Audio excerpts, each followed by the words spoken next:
અને હિંમતવાળા છો તો આપણા જમીનનું કોક કરીએ. તો મેં કીધું હારું, તમે ચિંતા ના કરો. બીજા દાડો અમૃતબેન કરીને ટેલિફોન પર કહ્યું.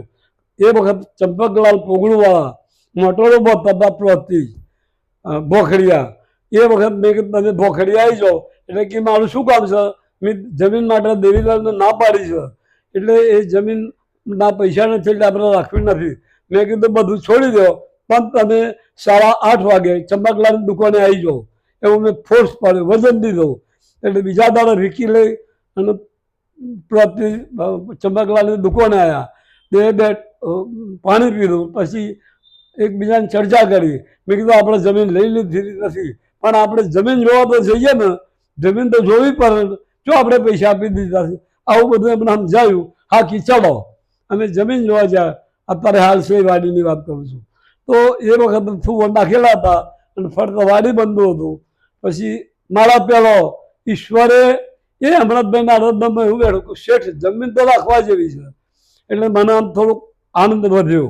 પછી રાખવા જેવી હતો શંકરલાલ માસ્તર બાકરપુરના, એ આગેવાન હતા. અને ત્યાં મળવા ગયા. એ વખત બાકરપુરથી રમણભાઈને બોલાયેલા અને નવાબ બાકરપુરથી રસિકભાઈને બોલાયેલો. તે રસિકભાઈ પહેલો આવ્યો અમારા જાત પહેલો. તો રસિકભાઈ એવું કહ્યું કે અટકાવું બંકા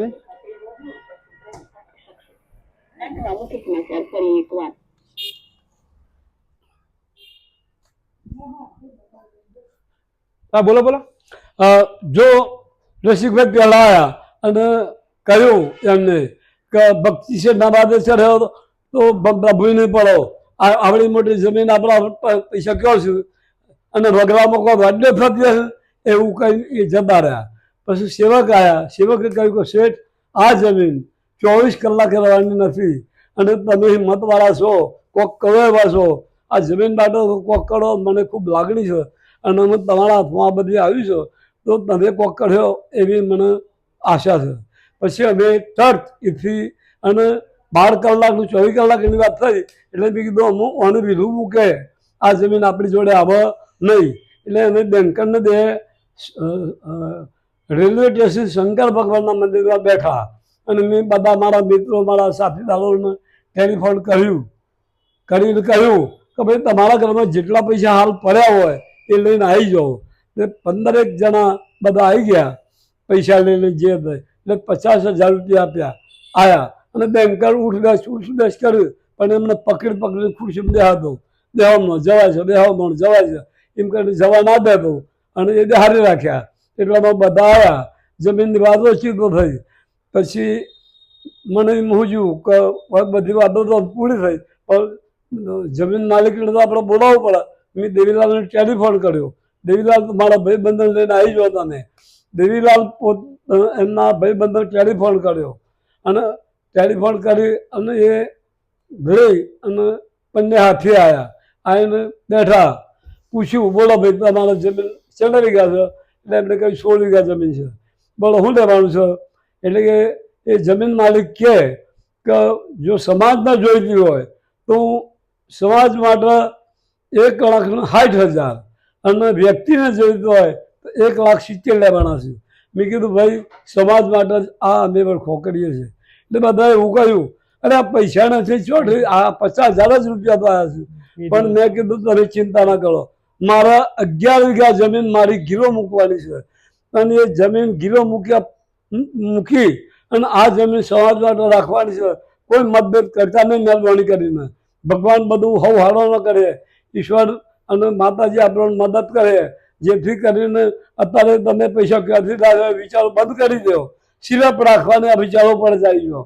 બધાએ કહ્યું કે જમીન મેં 11 વીઘા ગીરો મૂકવાની કરી. એટલે પછી બધાને એમ થયું કે અમારે જીદ છોડી નહીં. પછી ભાઈને અમૃતભાઈ બોણું અપાયું 50,000. પછી અમૃતભાઈ બેન કરે બોણું આપ્યા. પછી કે શેઠ હવે શું? એટલે મેં કીધું હવે આપણે પલ્લાચર મિટિંગ રાખો. ત્રીજા દાડે પલ્લાચર મિટિંગ રાખી. બધા સમાજના બધા કન્વીનરો આવી ગયા અને હું માઇક ઉપર હતો. ઘર દીઠ આપણે જે કન્વીનરોને નાસ્તા પાણી માટે ₹20 ઉઘરાયા હતા. કોંતીભાઈ મૂળાભાઈ ને બધા હતા, બધા એ છોકરા, એને ₹20 ઉઘરાઈ અને ભજ્યો બનાવ્યો હતો. ભજ્યોમાં થોડું ચર્ચા પરચા થઈ, એટલે એક ભાઈ પૈસા નહોતા આલ્યા, તેની થોડી ચર્ચા થઈ.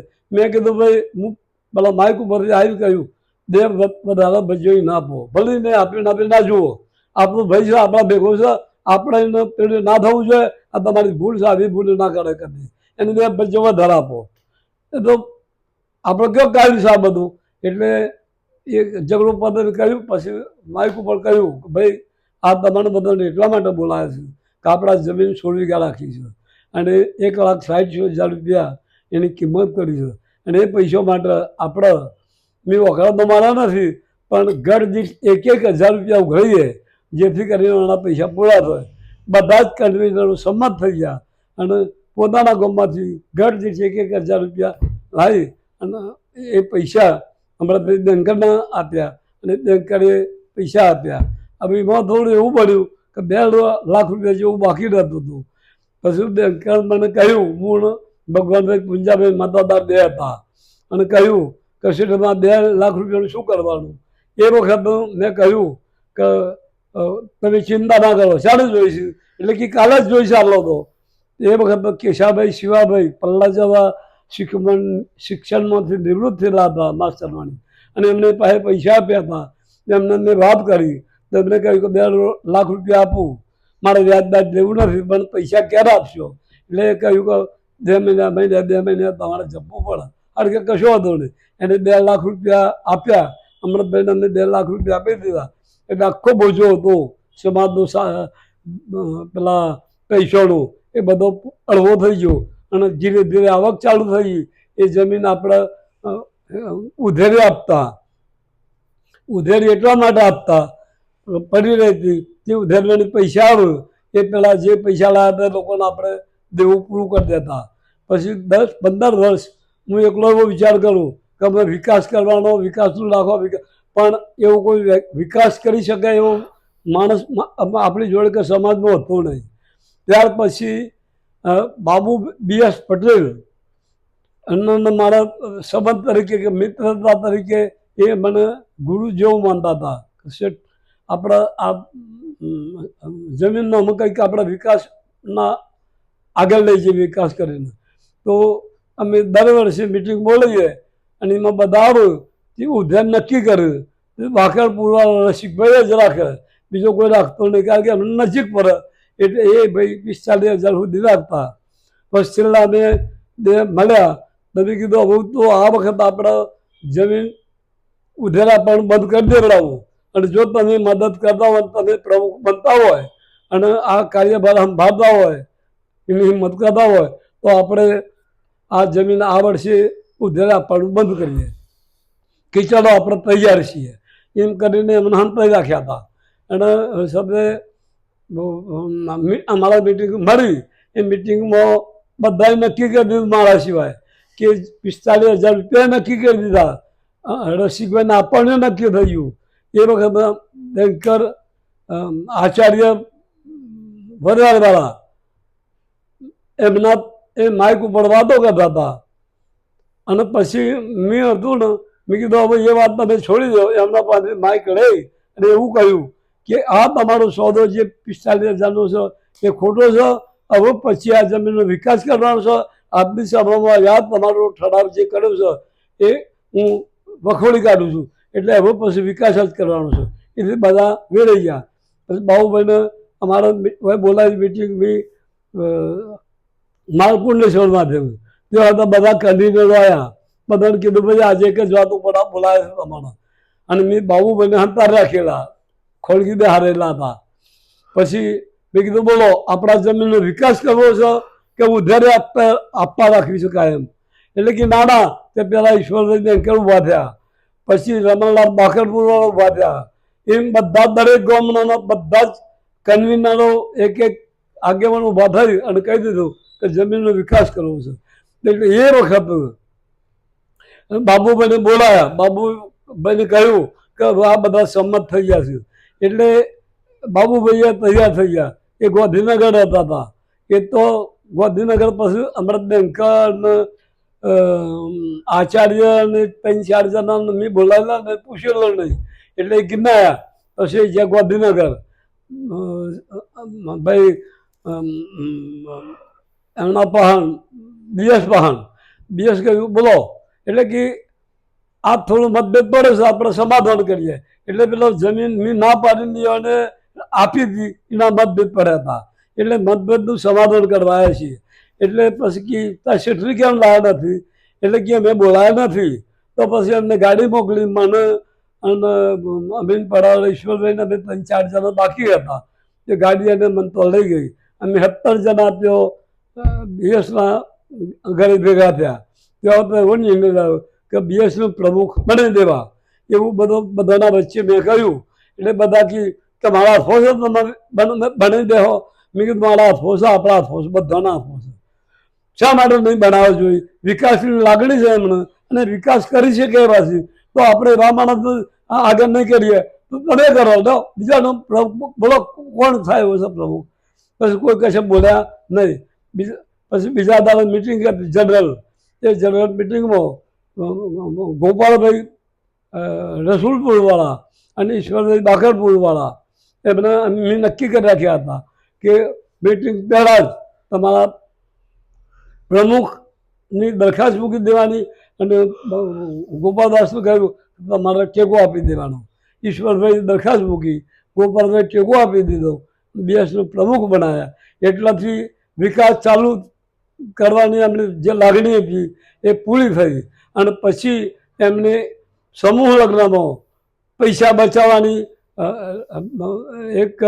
એક વાર એમને આપ્યું સમૂહ લગ્નનું ભોજન ખર્ચ બીજા વાર આપ્યું ગોરધનભાઈએ અને ત્રીજા વર્ષ આપ્યું અમદાવાદ રજનીભાઈ પટેલ બહુ હોશિયાર માણસ બહુ ચોક્કસ માણસ એક વર્ષ 3 વર્ષ સુધી એ લોકોને સમૂહ લગ્નના ખર્ચાનો ભાર ઉઠાયા એટલે આપણા પાસે બચત થવા મળી બચત થઈ થોડો ઘણો આપણે વિકાસ કરવા મળ્યો પછી એવું વિચાર કર્યો કે આપણા મા ઉમાનો રથ બોલાવી અને આપણે સમાજમાં ફેરવીએ જેથી કરી અને આપણે પૈસા ઊભા કરી શકીએ એ વખત અમૃતભાઈ બેંકર પ્રમુખ હતા અને અમે વક્તાપુર મહેશના છોકરાને પહેરાવા ગયા હતા હું હતો જીબી હતા અમે બધા બેઠેલા હતા અને અમૃતભાઈ બેંકરે ટેલિફોન એવો કર્યો કે ભાઈ પેલો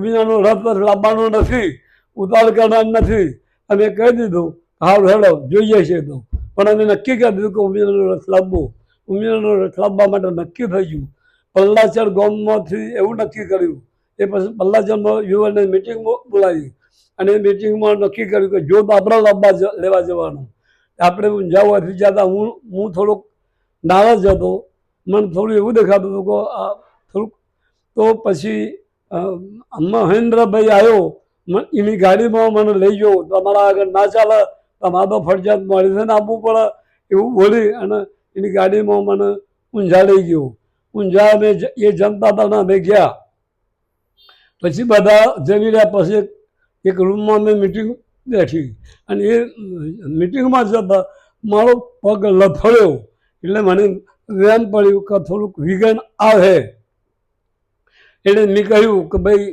મને થોડું વેન પડે છે પણ આપણે જે બધી ચર્ચાઓ કરીએ કાલે જ્યોતના માટે આપણે બધી તૈયારીઓ કરી દીધી અને સાથે જ્યોત લેવાની બધી ઉત્સાહ હતો ખૂબ એ ઉત્સાહ રાત્રિ એ દાડે રાત્રિ 11 વાગે ખરાબ સમાચાર આવ્યા અને બીએસના બે ભત્રીજાને બધું એક્સિડન્ટ થયો અને એમાં એ બધું એટલે આપણે જ્યોત લાયા વગર આવ્યા હતા અને પછી એ પડી રહ્યા પછી એ બધું ફીટ થઈ ગયું આપણે કોમ કરી ના શક્યા પછી એના વિકાસ માટે એ રથ આવેલો રથ વખત 2.5 કરોડ રૂપિયા આપણે સમાજે જેમ ઝાડ ઉપરથી પત્તો કરીને પૈસા લોકોએ મનમેરીને પૈસા આવેલા કે જેની સીમા નહીં 2.5 કરોડ એ વખતના એટલે ગાલવાના પહેલા જેવડો રૂપિયો હતો એ વખતનો એ વખત આટલા પૈસા હતા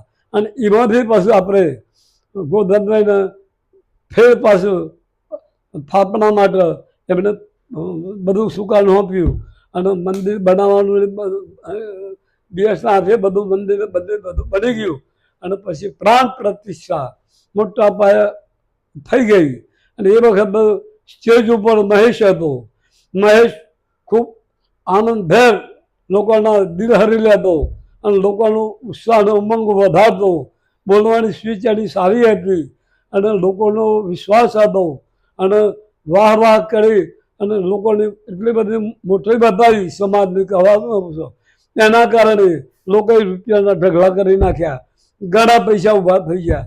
પછી અડધમો આવ્યા જે વખત ઉછળામણી ચાલતી હતી એ વખત. પછી હું બેઠેલો હતો, બધા બેઠા હતા લાઈનમાં. પછી મૂર્તિઓની વાત આવી તો 8-10-15 મૂર્તિઓ થઈ ગઈ. તો કે મારી મૂર્તિ સરસ્વતીની હતી એમ દરેક મૂર્તિઓ બની ગયા. અને એ મૂર્તિઓ પછી અડધવાયા અને પછી મેં કહ્યું મૂર્તિઓ આવી છે પ્રતિષ્ઠા તો કરવી પડે. એટલે મેં મહેશને બોલાવ્યું, કહ્યું મહેશ તું હવે ઉમા મંદિર ભૂલી જા, ઉમા ધામ બોલ. કારણ કે મૂર્તિઓ વધવાની છે એટલે ધામ જેવું જ થવાનું છે. એટલે આપણે ઉમાધામ બોલ. એને ઉમાધામથી ચાલુ કર્યું. અત્યારે ઉમાધામથી એ બધું ચાલી રહ્યું છે. હવે આટલા આ વાતને આપણે મૂકવી છે કે આગળ વધારવી છે? ના દાદા, હવે બીજું કે સમાજ માટે જે તમે સેવા પ્રવૃત્તિઓ કરી હોય એ થોડું ટૂંકમાં આપણે જણાવજો. અચ્છા, હવે સેવા માટે પહેલી જાત જમીન રાખ્યા પછી અમારા હોલ બનાવવાનો થયો જમણવારનો. એ વખત યુવાનોને આ કામ સોંપેલું. એ કામ એમને પત્રનો શેડ મારવાનું નક્કી કર્યું યુવાને. અને ખાસું પ્લિન્થ બરાબર આવી ગયું હતું. પણ ભુરાલાલ પોગળું વડાવાળા એ ભુરાભાઈને અમે એ પાણી છોડવા કાયમ મંદિરમાં આવતા. મંદિરમાં પાણી છોડવા આવતા એ વખત મને બોલાયો અને આ લોકોએ ભુરાલાલ જાણ્યું કાં તો પત્રનો શેડ મારે છે. એટલે એમને નક્કી થયું કે આ બાબતમાં તો ભક્તિ શેડ જ ચાલે, કોઈ કશું કરી શકે નહીં. પછી મને બીજા દાડે બોલાયો અને બધી ખેરી બંધ ભુરાલાલને મને વાત કરી કે શેઠ આ તો પત્રનો શેડ મારે છે, ઉડી જાય વાયરામાં 10-25 વર્ષ પત્રો ખવાઈ જાય, એના કરતાં આપણે આરસીસી બનાવો આવી મારી ભાવના છે. પછી એ વખત મેં 8મી તારીખે મિટિંગ બોલાવવાનું રાખ્યું. બધા યુવાનો 150-200 યુવાનો આવી ગયા. પછી મેં એમને કહ્યું કે ભાઈ અમને યાદ જોઈને કહ્યું કે હું તમારા આજે બોલવા દેવાનું નથી. કારણ કે આપણે જે આ શેડ બનાવીએ છીએ પત્રનો એ ઘણા બધા લોકોને અનુકૂળ નથી. એ ના કરતાં તો આરસીસી બનાવીએ તો કોઈ મગજમારી જીવનભર રહે નહીં. એટલે પછી મિટિંગ બેસી ગઈ. મિટિંગ બેસી અને પછી મેં કહ્યું કે ભાઈ તમારા આ જે પત્રનો શેડ છે એ આપણે આરસીસી બનાવશે, એવા બધાનો ભાવ કરવાના છે. અને બધા આ ભાવ કરો, પૈસા આલો ના લો જુદી વાત છે, પણ એવા ભાવ કરો કે આપણા આરસીસીનો શેડ બનાવવો છે. એટલે 2 જણા ઉભા થયા અને કહ્યું શેઠ વાત સાચી કરીશું. એટલે 8-9 જણા ઉભા થઈ ગયા. કિસ્સા મેં જાણી જશે શેઠ વાતો તો સાચી કરીશું. પણ એ વખત 7.5 લાખ રૂપિયા પત્રના શેડના થતા હતા અને અમે એસ્ટિમેટ શેડનું કઢાયું એટલે 22 લાખ રૂપિયા થતા હતા. એટલે 22 લાખ રૂપિયા ખર્ચવાની તાકાત, પૈસા ભેગા કરવાની તાકાત અમારી પાસે નહોતી. એટલે અમે પછી પત્રના શેડનું જ આયોજન કર્યું હતું. એટલે પછી બધા બેસી ગયા. એટલે અમૃતભાઈ બેંકર ઊભા થઈ અને એને વ્યૂહને જોવા કે ગમે તે એને એના આત્મામાં એવો ભાવ ઉભો થયો કે આ બાંધકામ સમિતિના ચેરમેન તરીકે મારી વરણી કરી અને દરખાસ્ત અમૃતભાઈ બેંકરે મૂકી કે ભક્તિભાઈ શેઠની હું દરખાસ્ત મૂકું છું બાંધકામ સમિતિના પ્રમુખ તરીકે. એટલે મેં સ્વીકાર લીધી. સ્વીકારવાની તો ન દીધી પણ મારી આત્મા ઉભો થયો જ નહીં કે ના કહેવાનો વિચાર જ ના આવ્યો. કેમ કે હોવાને એવું નક્કી કર્યું કે 22 લાખ રૂપિયા શોધે લાવવાના છે. આ ઘણા બધા ફાઈ ગયા છે એટલે આ જોર કર છે. આ વખત ખબર પડી જશે એને ખાનગીમાં આવું બધું ગોઠવ્યું ભગવાન જાણે સાચું ખોટું ભગવાન જાણે પછી હું તો બોલે જ નહીં